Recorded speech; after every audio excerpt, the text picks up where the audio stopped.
Hey, welcome back in today's video. Another episode of the Rep Reports. Today we will be talking about Eugenia.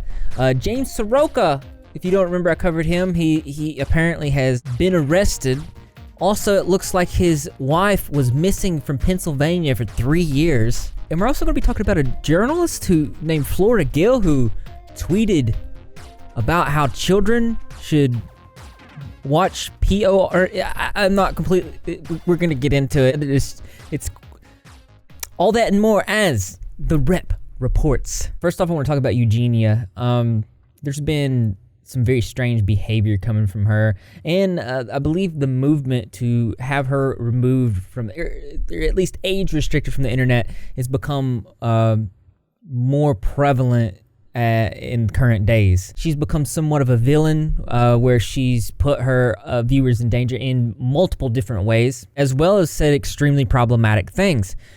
We've reached a point where her latest video addressing rumors about me. This isn't the only video that she's made that seems to center around attention that she's getting, negative attention that she's getting. She also had one 3 months ago addressing the hate. She's also released a series of videos that seem to made specifically to make people angry. We're seeing a demonstration more and more of her understanding why people are upset, understanding the specific issues that people are having and talking about, and then playing into those issues for what seems like clicks and views. Saying things like, I think some people are just always going to be impossible to please no matter what. To which the comments are overwhelmingly things like, not until you seek help, counseling, therapy. So scared for you, Eugenia. Deep down, you know what needs to be done to save yourself. It might be scary, but we all know you can do it. There was also a stream around July 23rd of 2021 where she comments on Jaclyn Glenn having gotten her help at one point in time. If you guys don't know, she initiated a health check where the people that were there determined that she needed to, it's known as a 5150.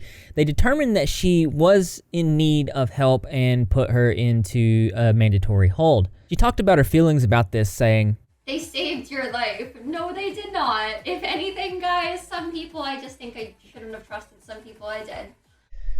At one point in this stream, somebody donates and says and questions the whole 5150, saying that there's a difference between somebody helping somebody and then causing extra trauma. This is what she says. Share. Thank you for the bits. Saving someone's life and forcing someone to go into a scary environment that caused a bunch of trauma.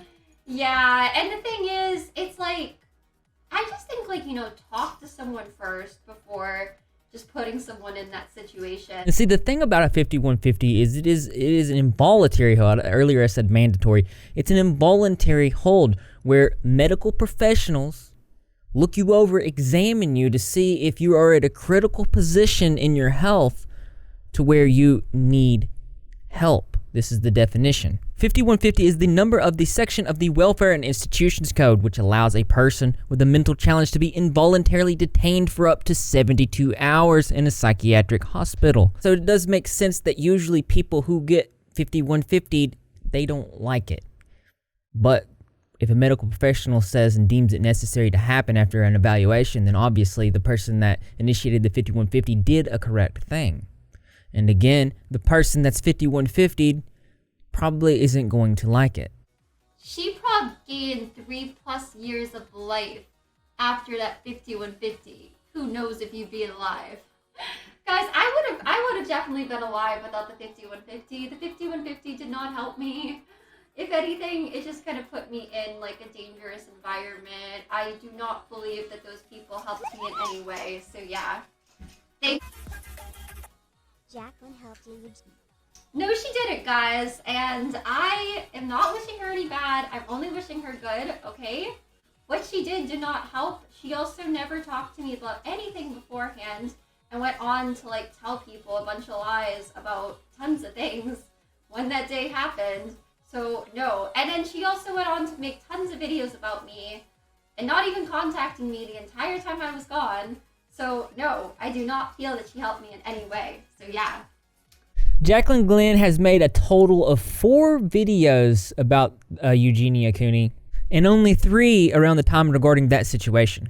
I don't necessarily believe that's a ton, but I do think the words that she's saying about 5150s and involuntary holds is extremely damaging of a message to put out there, because I've been in situations where I've had to help out people, and they wasn't in very good situations, be it to do with drugs or whatever it may be, where they absolutely needed help, and they wasn't trying to get that help themselves, and this was somebody that I cared about, and for her to put this message out here like, oh, this is just not a good thing to do, it's going to make it worse for the person.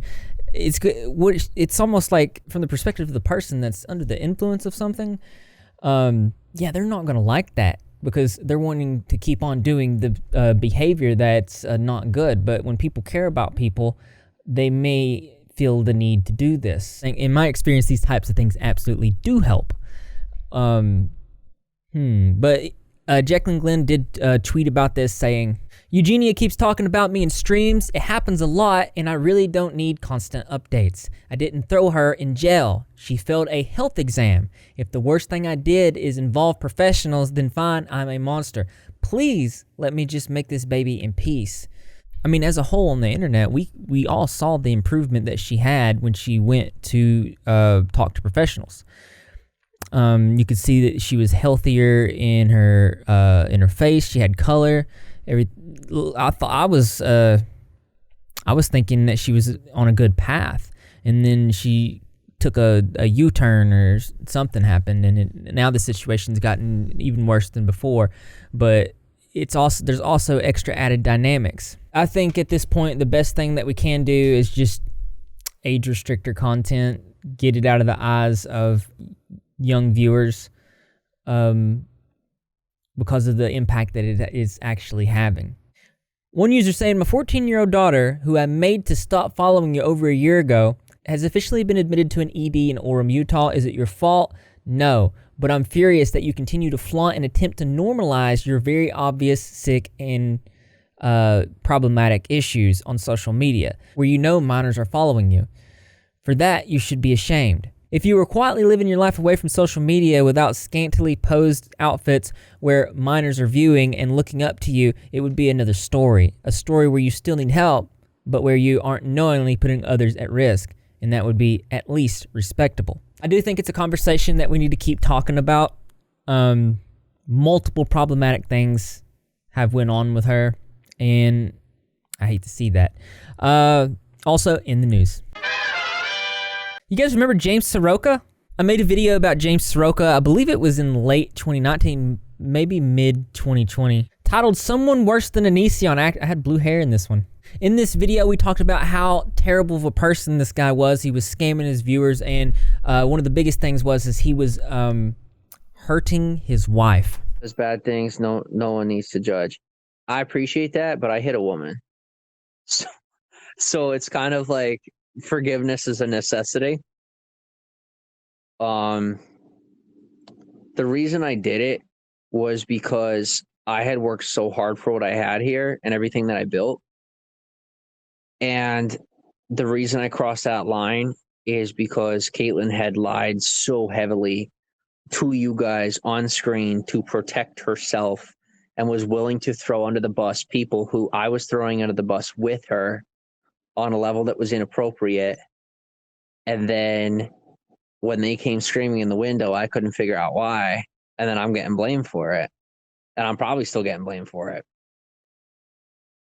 And now I know that I don't have the whole story, and that just really upset me. And so we got in a tussle. So what you just heard was him admitting that he hit his wife. Apparently he does this a lot, and that's actually what he was arrested for. It says that he was accused of beating his pregnant wife. Apparently he was walking down the road. You stumbled upon the makings of a cult, I think. Rogers County deputies arrest a man accused of beating his pregnant wife, but they quickly learned that victim had been missing from Pennsylvania for 3 years. The officer said when they approached, she was so afraid to speak that she was turning to ask him, Saroka, if she could speak. And this is some sort of syndrome that if people that have been for so long, this is how they act. Deputies say a witness saw Saroka beating on his pregnant wife as they were walking along Highway 20 in Claremore on Sunday. When deputies got there, Saroka refused to talk to them, and the kept asking Saroka for permission to talk. That's when deputies knew something was wrong and say she showed signs of battered women's syndrome. Currently, he is behind bars, but apparently he's not getting as a hard of a charge as you would think somebody would get for doing something like this due to Oklahoma City laws. I'm going to keep you guys updated on this. It's terrible, but also in the news. So this journalist named Flora Gill, she said something. It's pretty bad. She's deleted it. We'll bring it up and we'll talk about it. This is what she said after she deleted it. Error of nothing I really think. Error? What is that word? With reference to or concerning to. Oh. Apropos of nothing I really think if someone quickly deletes a tweet, it shouldn't be screenshotted and shared. Just let it die, you know? No? No one else agree? That's the strangest thing I've ever heard a journalist say. If something shouldn't be if you delete your tweet, it shouldn't be screenshotted, no matter what was said. She also said this. Absolutely not getting swept up into another Twitter cesspool. So deleted tweet before it picks up steam. Obviously not an actual solution, but it is a real problem. Everyone take a deep breath. So you might be asking yourself, what was it that she deleted? Well, I'm glad you asked. Somebody said, this is the internet. Nothing ever gets deleted. Someone needs to create PORN for children. Hear me out. I don't want to hear her out, but we're going to continue reading. Young teens are already watching PORN, but they're finding hardcore aggressive videos that give a terrible view of sex. They need entry-level PORN, a softcore site where everyone asks for consent and no one gets choked, etc. I don't know why PORN is something that someone thinks children needs. I don't know where she was going with this, and I don't know if she's aware that showing anyone under the age of 18 PORN is actually a crime. It's, I'm just trying to understand this. I don't see how a journalist would post this, like, consciously. What was the perspective they were going for? I'm going to have to think. Maybe she was talking more about how PORN is just so, it's way too easily accessible to children. But then again, that doesn't really make sense either now, does it? Because then it falls into the lap of the parents and what the parents allow and should be monitoring their children. Obviously, this is a difficult thing for some parents because they're busy with work and whatnot.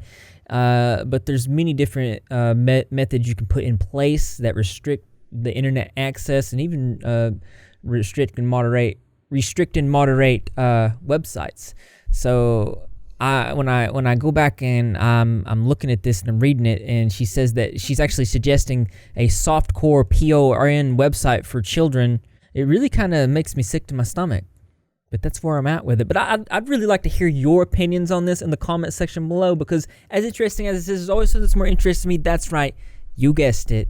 I want to know what you think. So just go ahead and leave your creative and or interesting responses in the comment box below. Thumbs up those links as always, brothers and sisters. I will see you in the next video. It's the weekend now.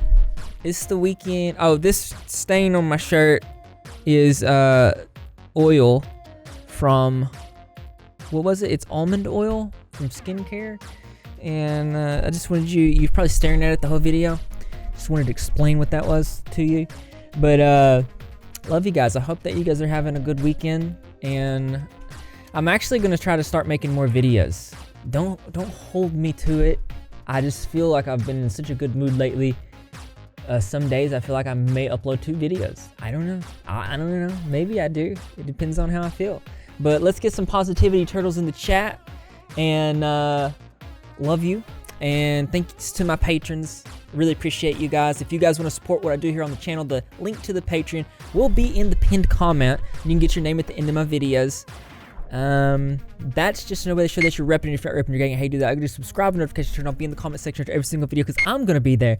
Greg the Cat's going to be there, and the rest of the Repzilla community as well. And I expect to see you there here because this channel loves you. Flora Gill. What the crap?